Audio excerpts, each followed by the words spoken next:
రేపు జరిగేటువంటి school complex మీటింగ్లో ప్రతి స్కూల్ వారి స్కూల్ యొక్క స్టార్ ర్యాంకింగ్ కార్డ్ని డౌన్లోడ్ చేసుకొని అందులోని వివరాలను అక్కడ నమోదు చేయాల్సి ఉంటుంది.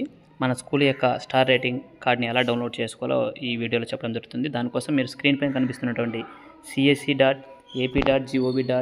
అనే ఈ సైట్ ఇక్కడ మనకు లాగిన్ అనే ఆప్షన్ ఉంటుంది. సో మన టీఏఎస్ చేసే లాగిన్ అన్నమాట.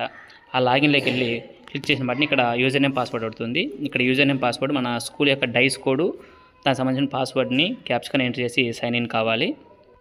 సో మన యొక్క స్కూల్ డైస్ కోడ్ లాగిన్ అయిన తర్వాత మనకు మన స్కూల్ యొక్క యూజర్ నేమ్ పాస్వర్డ్తో లాగిన్ అయిన తర్వాత main page school information management system అని ఇక్కడ మెయిన్ పేజ్ ఇలా కనిపిస్తుంది. ఇక్కడ మనకు dashboard, PTM dashboard, MIS reports, services logout అని ఉంది. ఇక్కడ సర్వీసెస్ అనే ఆప్షన్ని క్లిక్ చేసిన తర్వాత మనకు వేరే ఆప్షన్స్ అనేవి చూపించడం జరుగుతుంది. మనకు మళ్ళీ ఇక్కడ R3 సర్వీసెస్ అనే దాంట్లో ప్లస్ సింబల్ ఒకసారి క్లిక్ చేస్తే అందులో ఫస్ట్ది స్కూల్ స్టార్ ర్యాంకింగ్ కార్డ్ అనే ఆప్షన్ ఉంటుంది. సో దాన్ని ఒకసారి క్లిక్ చేసిన వెంటనే మన యొక్క స్కూల్ యొక్క ర్యాంకింగ్ కార్డ్ అనేది డౌన్లోడ్ కావడం జరుగుతుంది.